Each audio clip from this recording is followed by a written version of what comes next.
Hello everyone, I'm Andrea Rowland, as he said, from Louise East Elementary in Lawrence County.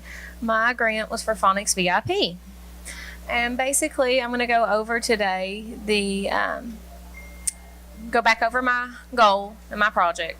I'm going to talk to you a little bit about the obstacles I encountered as I went through my goal, and we'll go over the progress data, which is what we all want to come to hear today, and my next steps. So basically, as I said in the fall, kids, when we start in on our reading series and our phonics, there's usually a large gap with students in phonics and reading. They struggle with phonemic awareness, they struggle with phonics, especially in second grade when you hit vowel teens really hard.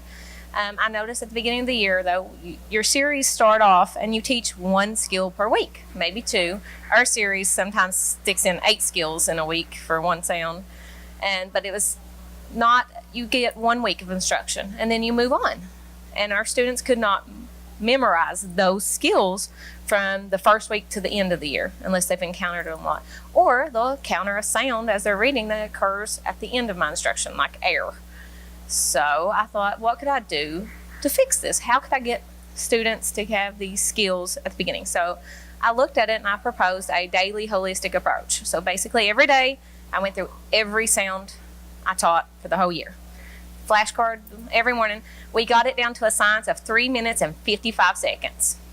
My kids timed themselves. So I had 2 classes I teach a day, so they race.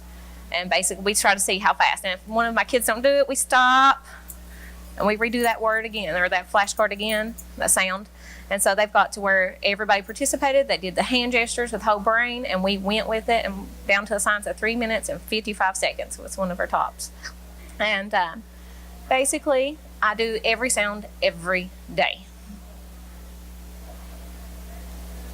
Alright, so my goal was, if I hit these sounds every single day, that I would hopefully close gaps in literacy, boost my student reading levels, promote phonics mastery, prevent some loss of phonological skills, increase exposure to new skills, and improve overall student reading ability.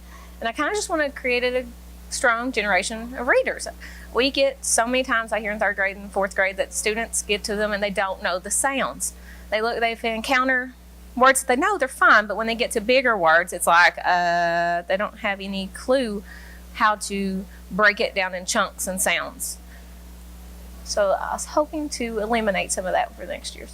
So I did the flashcards of a daily review every day, which was using Kate Garner's Secret Stories. I did her Secret Stories with a mix of Michael Hegarty's phonemic awareness plan. And I used his entire phonemic phonological awareness plan every day. We went through little pieces.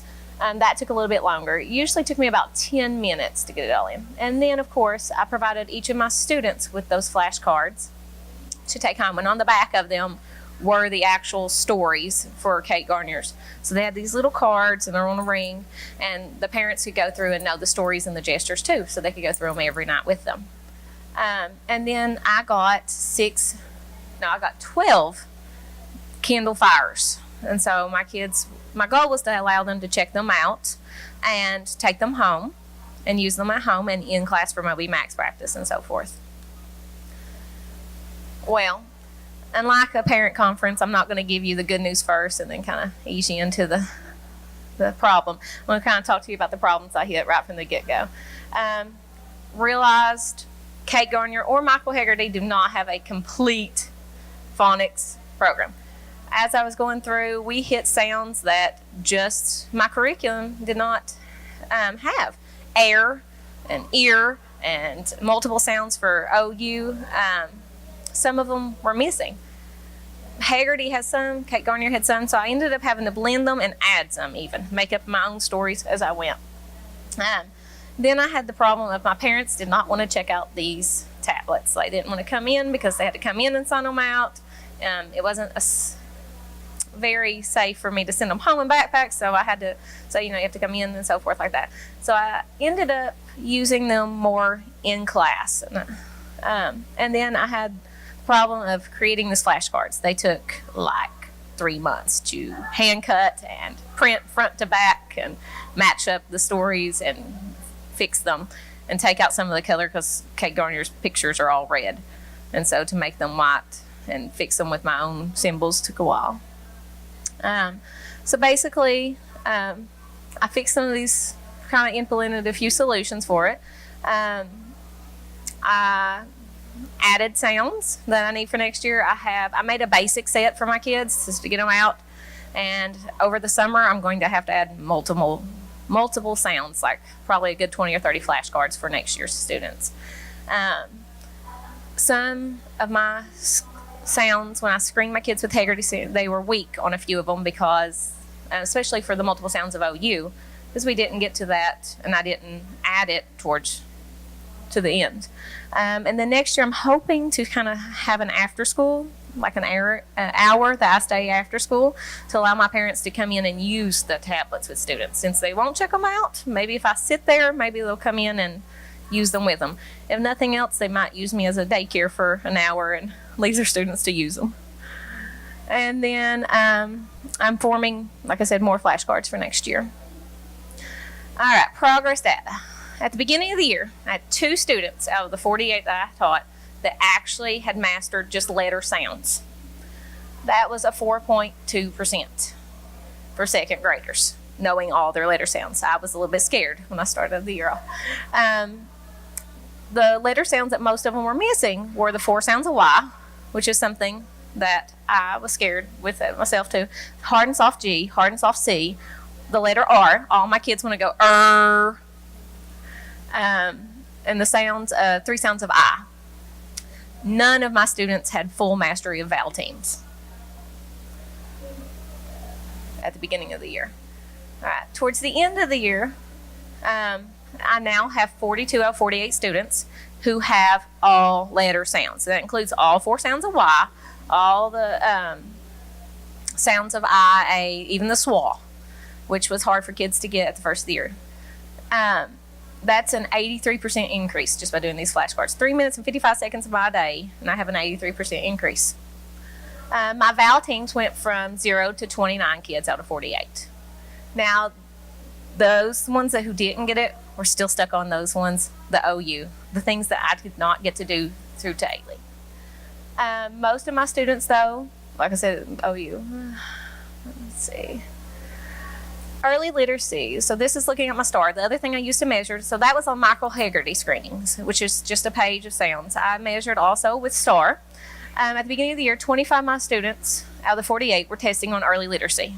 Now we measure with scale score, and our goal is by second grade, you need to have a 324 for proficiency by the end of second grade. At the beginning of the year, if they're not at least 150 scale score points, we ask them to go back and take that early literacy just to see what their foundational reading skills are. 25 of my kids were in that test. They were not ready for the actual STAR test at the beginning of the year.